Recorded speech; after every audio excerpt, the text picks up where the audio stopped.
Good.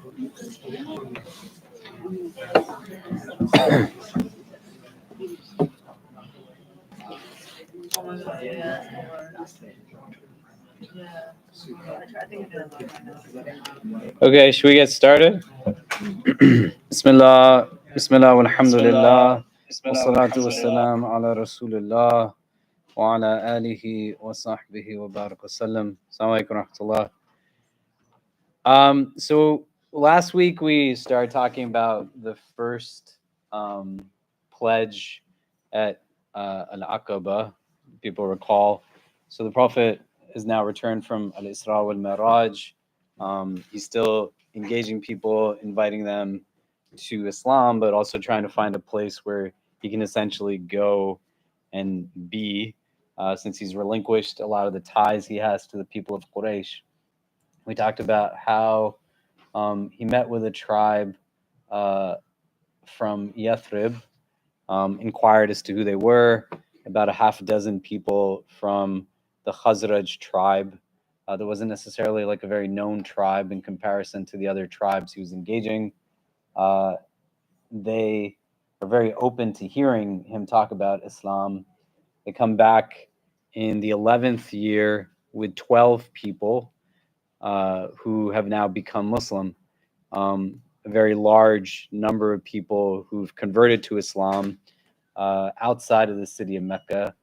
And they take the first pledge at Al-Aqaba that we looked at last time that talked a lot about just elements of character, ethics, and values.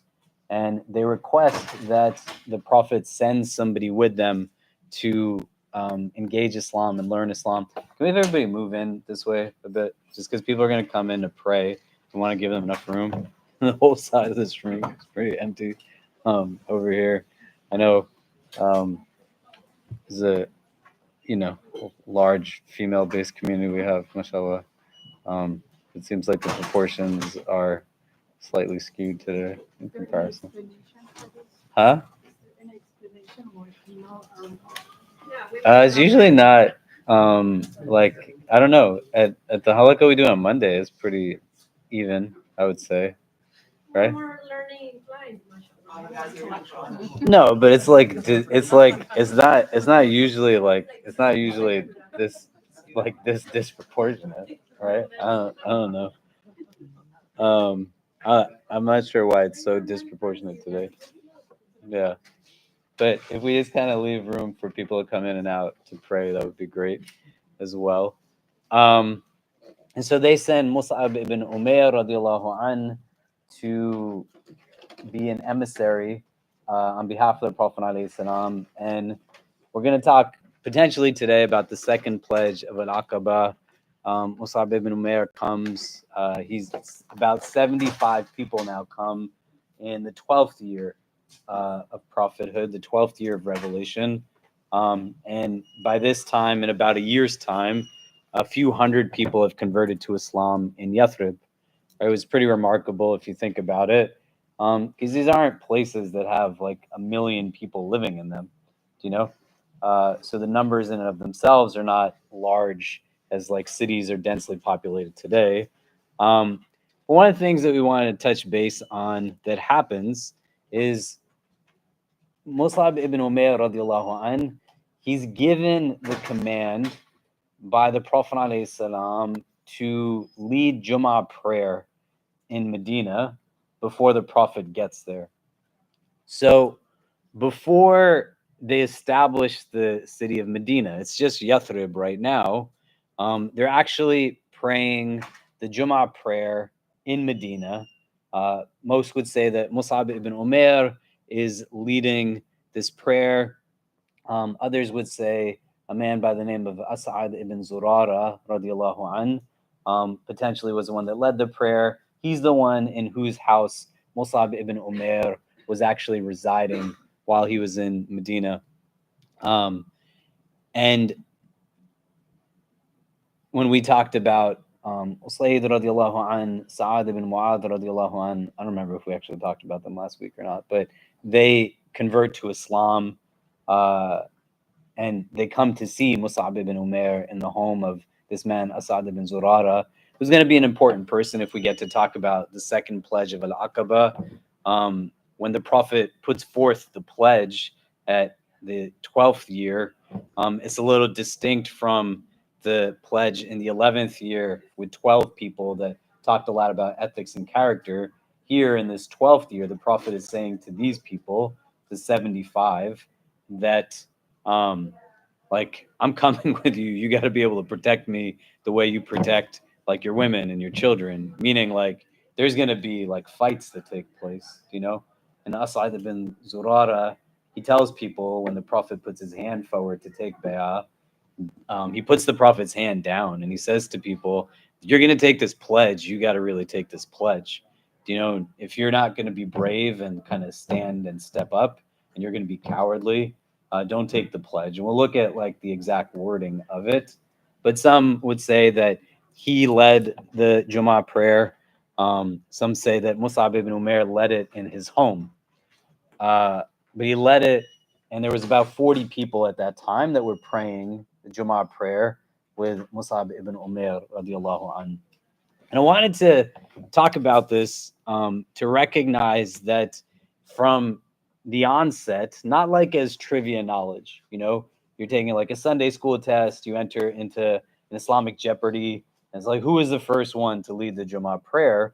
Like, the relevance of that is not that we just know information so we can quote it, but to recognize before certain things are established, right? There's not a masjid established in Medina. Masjid Quba is going to come when the Prophet comes to Medina himself. It's still Yathrib, and they still haven't been able to do certain things, but they're establishing Jummah in Medina, and they're not establishing it in Mecca.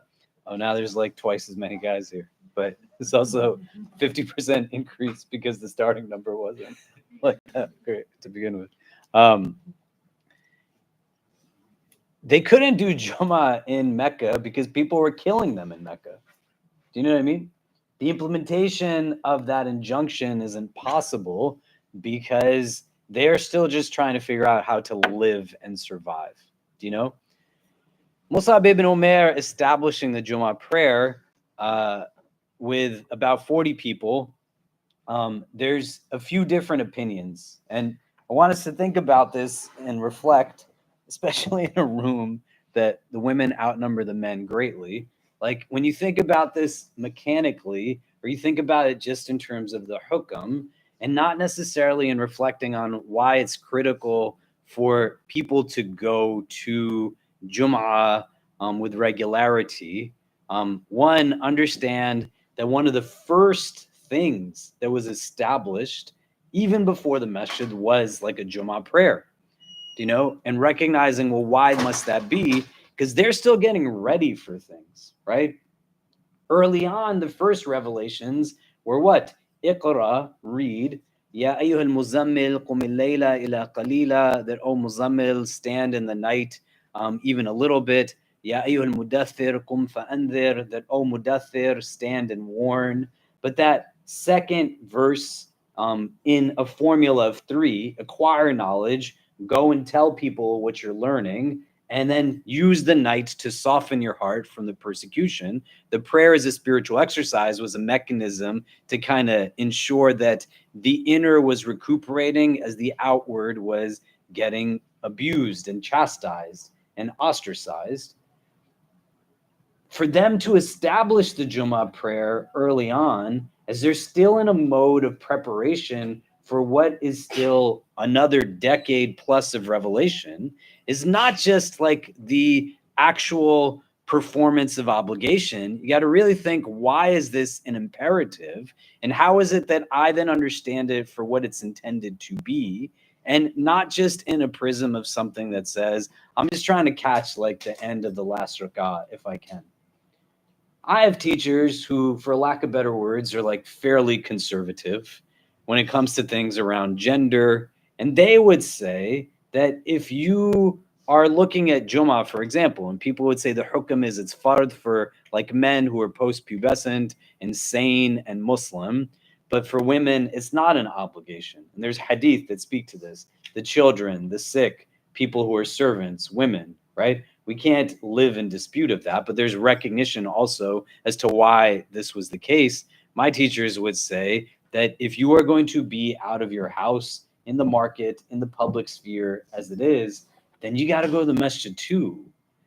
You can't make like an assessment that says I'm following this part of the ruling, and within that I'm going to then kind of abandon like the ethos of it and not apply it where it comes into these other facets. Do you see what I mean? Jum'ah in and of itself had two kind of categorical purposes. Some people would say the primary purpose of Jum'ah was ibadah or worship, right? This is why in the Hanafi school, like the khutbah is supposed to be done entirely in Arabic, the way that your prayer is done entirely in Arabic, because they say it's primarily worship and you have to do this in Arabic. You have other schools that would say that the primary reason for Jum'ah is ta'lim or education. And this is where they would say a blend of languages with the locale would be important. They don't have so many Muslims in Medina, and there's different ways that people would come to the prerequisite number of individuals required for Jummah to be established. Because it's fard on men, the criteria is utilizing numbers of men present primarily. So in the Hanafi school, the more prominent opinion is that aside from the person leading the prayer, you need to have at least three other people in attendance for Jummah to count, right? So they use three as an example. In the Hanafi school, you also have an opinion of Abu Hanifa's two main students, Abu Yusuf, Muhammad Shaybani, that you needed to have two people and not three. In the Maliki school, they adopted an opinion that was 12 people were needed for the Jummah prayer's validity. They base this off of a hadith where the Prophet is leading people in Jummah prayer. A caravan comes and people are scattered as a result of the caravan, but 12 remain and they perform the Jummah prayer with 12 people. You then have like hadith that the Shafis and the Hanbalis use, and they say 40 people is the minimum requirement for the Jummah prayer to be established.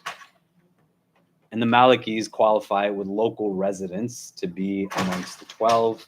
The 40 people that they say in the Hanbali school references like different hadith as evidences, including this incident that when As'ad ibn Zurara led the people in Jummah, 40 people were there at the establishment of the Jummah prayer. You see, they all have a place in our tradition, but there's different opinions on it.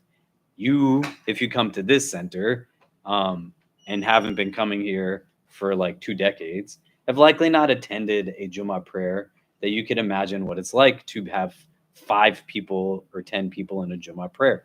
And you got to have these numbers before, like in the Hanafi school, like it's got to be from the beginning, the onset of everything getting going.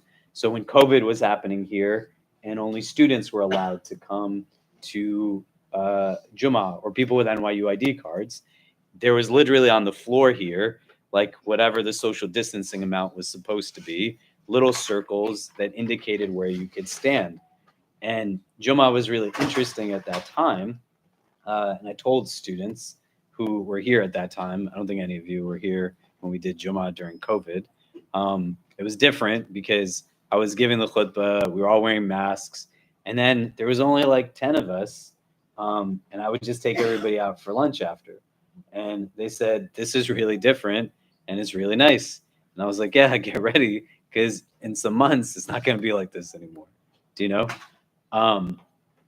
But what we experienced with a dozen of us every Friday being in conversation with each other, and then after the fact, going and spending more time together over a meal in conversation, it creates like a cohesion. Do you see? And the ability to have something that also institutionalizes a mode of direct learning for everybody in the course of a week that is kind of filled with all kinds of other stuff, work-life imbalances. Do you know what I mean? May Allah make it easy for us. We don't live in a Muslim country. It's hard, right? Um, and this is one of the ideas. So, like, I don't know what it's like for you all if you come to Jummah here, if you're going to take anything away, right? And I'm sorry if you don't. But in understanding experientially, like the caliber of what it is that we want to kind of strive towards. Some of you are going to live, Allah knows best, till you're like 70 or 80 years old. Do you know? That means in a given year, if a Jummah khutbah is 30 minutes long, you're exposed to 26 hours of instruction over the course of a year, right? So over the course of 10 years, let's say you went on vacation, you were missed some Jummahs here or there, you got to a place where that's 250 hours. And after 40 years of living, it's 1,000 hours of exposure to some form of information or learning in a congregational format. Do you see? And Islam's bar of entry is not up here, it's purposely down here. And you can have high devotion with low literacy, but if it's being engaged for what it's intended to be engaged through, you should also be walking away like learning something. Do you see? And approaching it in a way where that's part of the process. You can't learn if when you come in, your head is there physically, but your heart is someplace else. Do you know? And if you're in a mode where the distractions are just kind of following you through it, the capacity to engage with a frame of just this is built within our tradition so that there's some element where there's actually engagement and reminders of Allah, taqwa, the akhirah, and my exposure to it has such a purpose. And it was so important that even before the Prophet was there, the first person to lead Jummah was not the messenger of God. Musab ibn Umair radiallahu anh, or as some people would say, perhaps it was Asad ibn Zurara, right? Or it was Musab ibn Umair in the home of Asad ibn Zurara where he was residing while he was there. But they were establishing this and getting it done. The metaphysical aspects are also not something to undermine. We can look at like the spirit of the law and the practice of it, and you can go to different countries that have really small masjids, including Medina, including Mecca. Like you would have small masjids where people would convene to pray their 5 daily prayers. You can have the establishment of a Jum'ah mosque in Islam where it's valid to build someplace that people only pray the Friday prayer in and they don't pray the other 5 daily prayers. But if this laptop essentially represented like the kind of establishment of a large structure that thousands of people came to pray on Fridays on, and then this like was representative of a small mosque where maybe like 10 people came to pray their daily prayers, these 10 are building a relationship by coming together 5 times a day, right? You're building kind of a core bond on a spiritual act, not on shared race, shared ethnicity, shared culture, shared class. Everybody comes and prays in Allah's house. And then they go from the smaller one to the bigger congregational mode.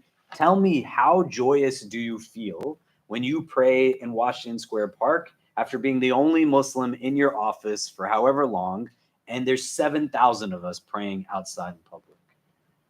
How different is it when you come to break fast here and the room is always filled with people versus there's like 3, right? How different is it when there's like 3 guys sitting in 10 chairs versus now there's more men sitting? I'm not the only awkward guy sitting here or the guy sitting awkwardly. Maybe someone thought I came because there's a lot of like women in the halakha and they're going to think I'm creepy, but I really just want to love the Prophet of God. Do you know? It's very different experientially, right? Especially as they're growing. How do you think it feels for the people who prayed the first one with 40 and the farewell khutbah has 120,000 people in it? You see what I mean?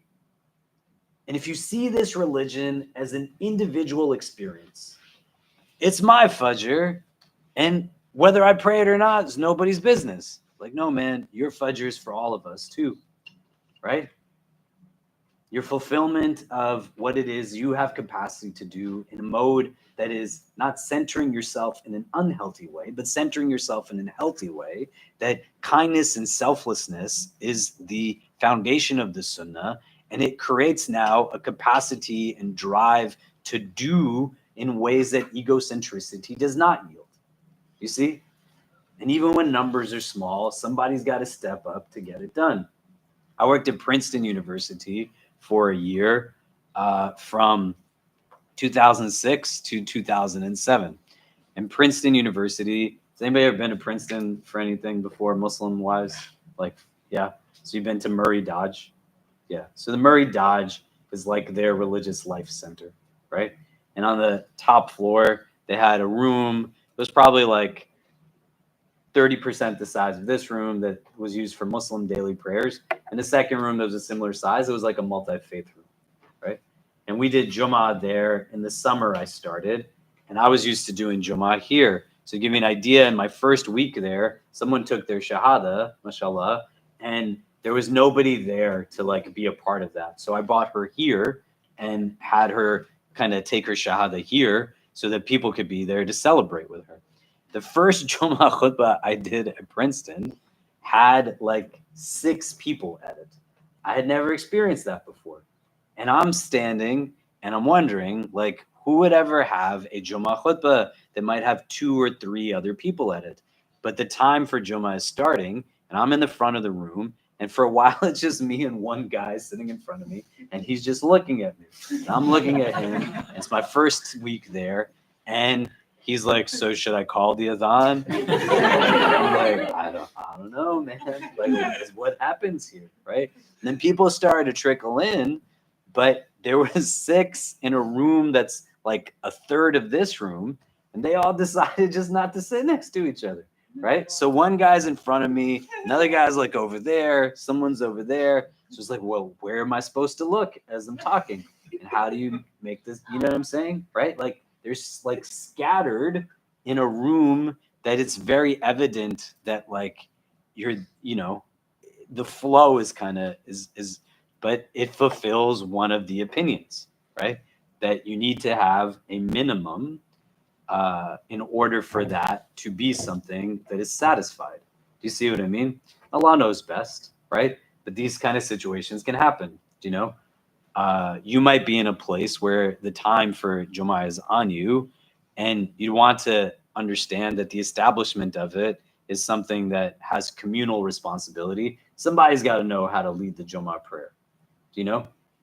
So if you are with people and you don't have any condition of exemption and you're meeting the base requirements of it, then you got to get to a place where you start to understand that it might be something that you're called into. Even if you're not the one leading the prayer, it doesn't mean that you don't learn how to teach somebody how to lead it, right?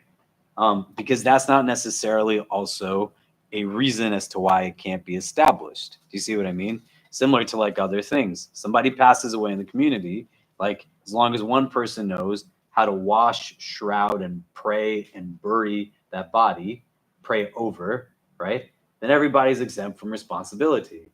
But if nobody knows how to get it done, then everybody bears the burden of a communal obligation not being fulfilled. What I'd like for us to do is take a couple of minutes.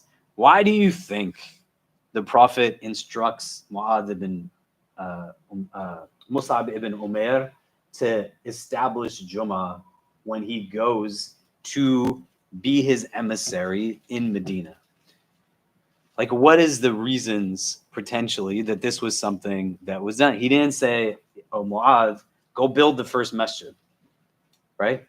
But he said, go and make Jummah happen and explain to him. And there's hadith, you know, that kind of give us insight as to like why there's 2 rak'ahs for Jummah and the khutbah taking the place of like 2 of the rak'ahs and whatever else, right? But why do we think this was an important thing that the Prophet didn't wait until he got there, but he told Mus'ab ibn Umair to do it? we just turn to the persons next to us, kind of talk about it for a couple minutes, and then we'll come back and discuss. But go ahead.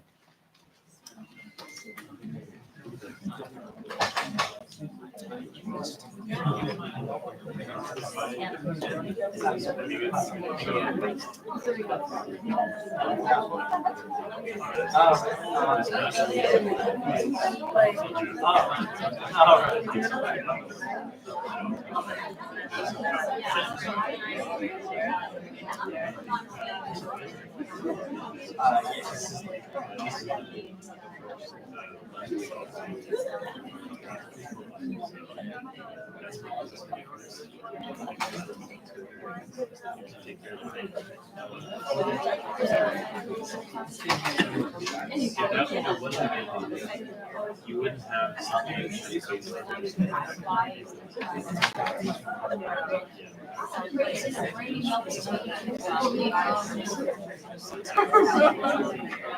yeah, so like,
there's no comment. There's order.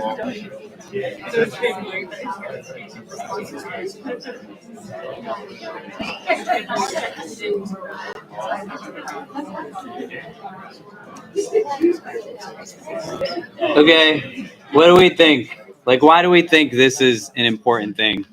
That they led the Jummah prayer before the Prophet even got there, and they were engaged in this as a practice, right? Because he could have just taught people and said, "Hey, come, we're gonna have a halakha at my friend Asad's house," right? But they purposely established this as an actual prayer. Why do we think this is like? What is it that is kind of coming from that? What did we discuss? Yeah. One thing we were talking about was it's kind of like a heartbeat. So the 5 daily prayer is like a daily heartbeat, and then the Jummah prayer is like a weekly heartbeat, and maybe the Eid prayer is going to be seen as like a biannual heartbeat. Um, the other thing is the strength in the numbers. So like how you talked about seeing more people, it's a different experience, and it's very like settling. And then finally, it's like just like the community and the discipline of like making sure to show up for each other and for the Jummah prayer. Great. Other thoughts? Yeah. It like makes a foundation before like the huge chunk of Muslims already migrate there, because by building that foundation, it gets easier for them to assimilate because they're already leaving everything like they've ever known, and they're going to this like foreign place, well, foreign until they make it their home. And like it's kind of like parallel to what happened here. Like New York City is very transient. And so a lot of times when people move here or like they're coming here for the first time, whether it's like school or like a job or even visiting for a few days, like they come to the IC first and they come to like to Juma, and then like they'll get talking, and like because of the foundation that's already put from Juma and that sense of community, people come and like are attracted to this space to find that sense of belonging. So it's very parallel to what happened about 1500 years ago. Like there's already that space, it's already this tradition of for Fridays. So you're more likely to find a sense of camaraderie by going to this space on a Friday, or whoever's house or wherever space it was occurring back then. Great. Yeah. I was thinking about your last khutbah where you read during the second part the letter from Mahmoud Khalil. And I was thinking about it in relation to Jummah prayer and how that is a space where we also get instruction in terms of how our identity as Muslims should inform our actions in the world. Like the question you asked then was, why did Allah put us in the world at this time, right? So at that time, instead of just building a masjid, having a space where people were coming together and not just theoretically thinking about what it meant to be Muslim in terms of the doctrine, but like, what does it mean to me in my daily practice? And in terms of character and the first pact that they made, I was thinking about it in terms of when we visited New Mexico, a few of us went on a retreat there, and there's a really tiny masjid they built where they barely, probably some weeks, have enough people to pray Jummah prayer, right? But like to indicate that they have set that space where they come together as a community to figure out like what does it mean for us to be like a tiny Muslim group in the middle of the desert, and how do we make that actionable in our daily lives? Yeah, you had your hand raised. Yeah, I like what he said with regards to it being like a weekly heartbeat, not just for ourselves, but I think just for the community in general. And Jummah is a space where we all come together, and whether it's for just saying salam to your neighbor, but it can also be checking up on them or seeing other people that, back then it was about also engaging in commerce and business and other things of that nature. So it's a formalized space that we otherwise wouldn't have for a continuous way, as he said, like a heartbeat to continually connect together as an ummah. Yeah. I was also thinking, I don't really know if this individual Musab ibn Umar, but the idea of the Prophet like bestowing the task on this other person kind of made me think of like someone stepping down from a political position, like a revered leader, like could have done third term, but like has the foresight to say like, I'm not going to make this about like the cult of personality of myself.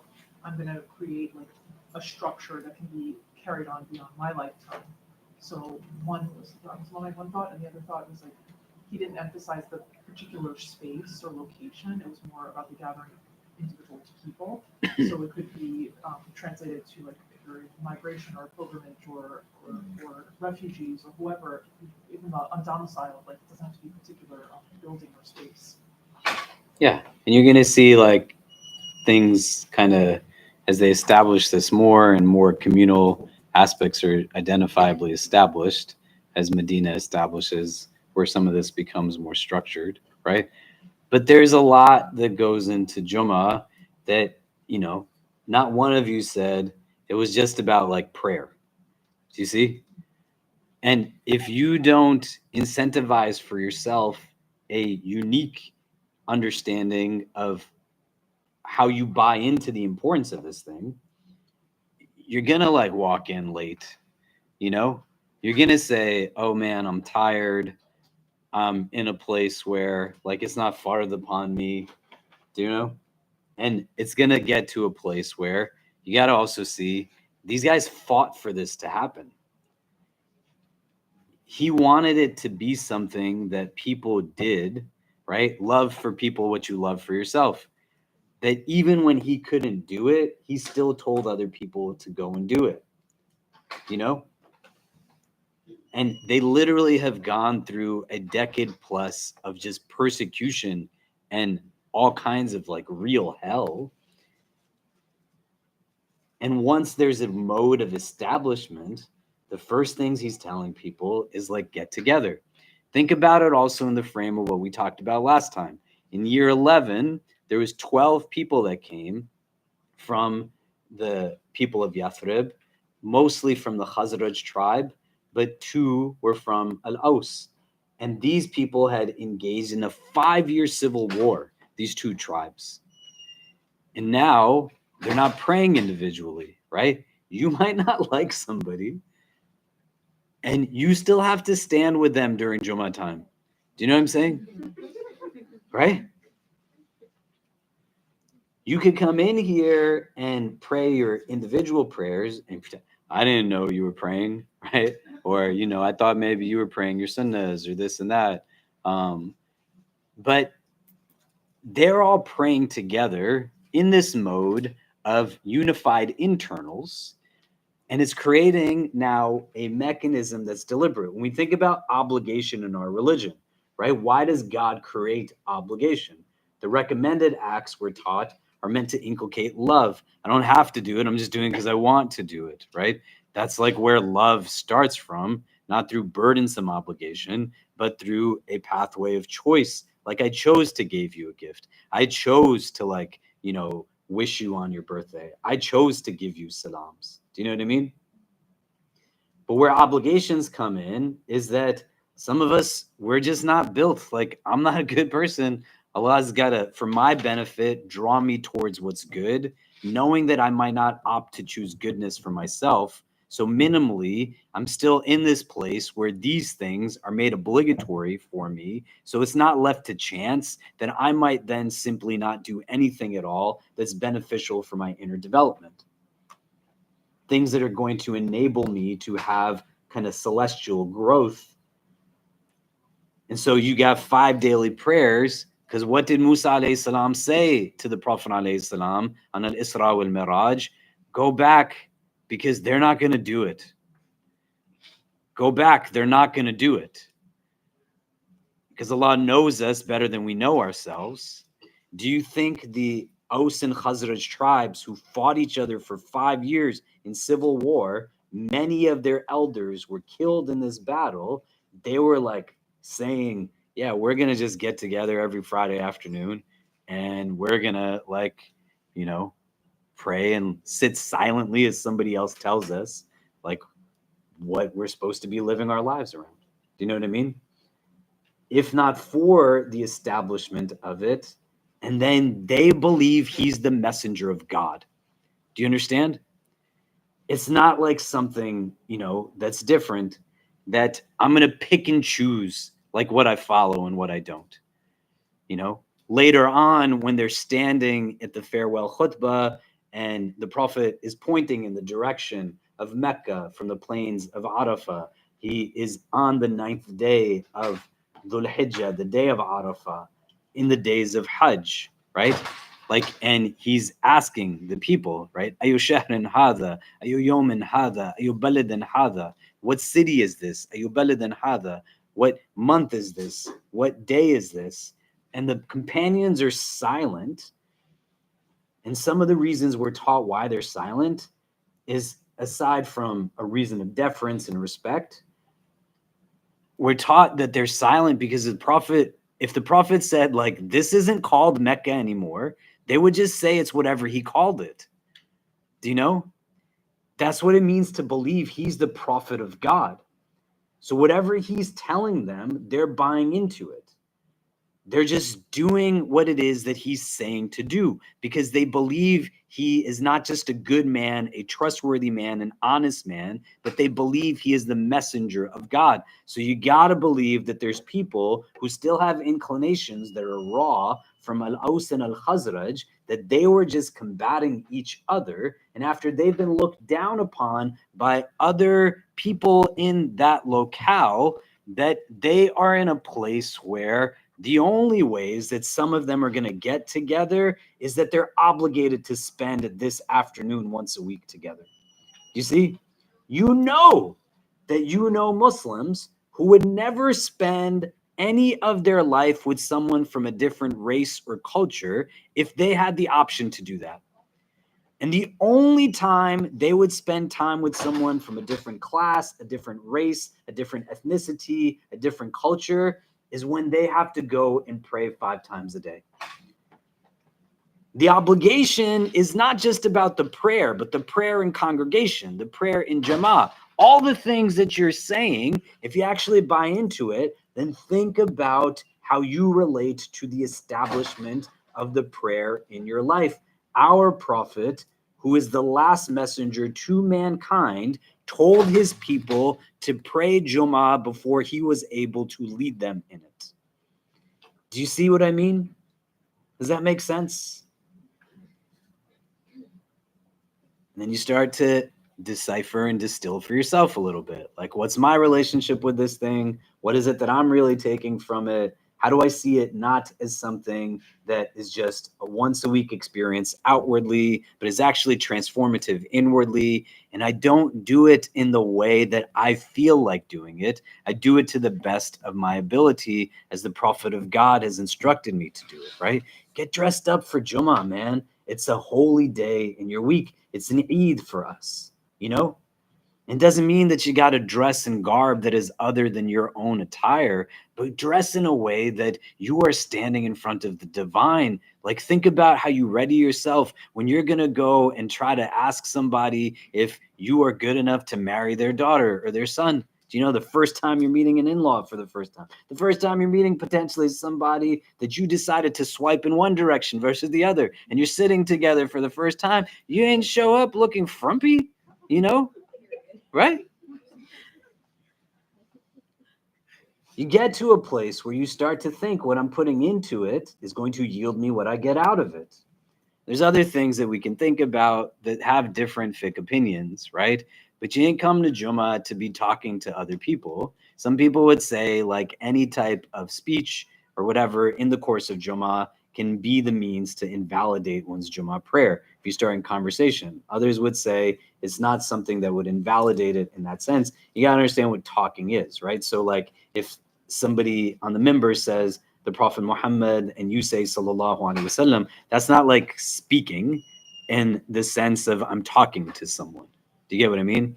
There's like actual fiqh opinions that talk about if someone greets you, it's permissible to return the greeting. Allah knows best, right? Sometimes people don't know the rules of certain things. It's not like as clear cut and dry, but it's also not like the khutbah is happening and you're just like kind of, you know, going all out with the person next to you, or you're like talking on the phone or like text messaging people or whatever. That's not what like Jummah is about, do you know? You remember the foundational categories. Some would say it's ibadah, some would say it's ta'lim, right? So presence is something that's embedded within it, right? The verse of the Quran that we'll look at a little bit next time that tells us about the Jummah prayer and the guidelines that come from it. Everything is supposed to stop. If you've been to Medina or Mecca, they shut down every shop and store because this is what like the mandate is. And then the verse tells you like go out afterwards and like essentially like engage in taking from the earth provision, etc. Meaning you're allowed to work on Friday. Do you know? It's not a problem too, but during Jummah it's just about Jummah. And when the call to Jummah is made, like transactions stop. You know, you got to just shut it down and be in a place where you're then determining what am I actually worshiping at this point? And Allah and Allah's messenger told me to do it this way. And these customs and societies that are telling me to do it the other way, which one am I a worshiper of? Which one am I being subservient to? Am I answering the call to Jummah, as the verse says, or am I answering the call to what is materialistic and dunyawi? Do you see what I mean? Does that make sense? Okay. We're going to call the adhan for Maghrib. I know we usually go for a little bit longer after we're done praying Maghrib. My son is a little sick. Make dua for him. He's 9 years old. MashaAllah. Allah give him shifa. I don't know how many of you have children or young people in your life, but like kids hang out with other kids. Kids are like pretty gross, right? They're like little gross people, and they give each other all kinds of things, and they just keep circulating it. And in New York, there's that many more sick little gross kids. And now my son is one of those sick gross kids. So I just want to get home to see him before he goes to bed. So we're going to pause instead of continuing after Maghrib. And then next week, we will talk about the second pledge of an Aqaba, how it's more of a political pledge in addition to something that's built on ethics and character. In between, like if you go read the verse that is the basis of like the Jummah prayer, and it gives guidelines to it, right? Like when the call to the Jummah prayer is made, read that verse and kind of reflect on it, think about it, and then we'll pick up on this from next week, inshallah. Just before I pause, we're talking about Jummah. This Friday, we'll have a guest khatib, Sheikh Yahya Rodis, is going to be giving the khutbah, and then at 5 o'clock, he's going to do a dars here. Sheikh Yahya is an amazing human being, mashallah. Aside from the knowledge that he has and the character that he emanates, he's just like one of the most still kind of calm people that you'll ever meet. And just to be in the presence of someone like that, can create a lot of benefit. So try to come to Jummah to one, he'll be leading Jummah prayer, giving the khutbah, but two, try to also make time to come to the halaqah he's gonna be doing in this space. It'll be from like 5 o'clock, I think, till 6 something. I don't think it'll go all the way till Maghrib time, but just so people have that in the back of their head. So if you want to put chairs to the side, someone can call the adhan. We'll stop and make Maghrib. Assalamu alaikum wa rahmatullah. What was the verse that you were referring to?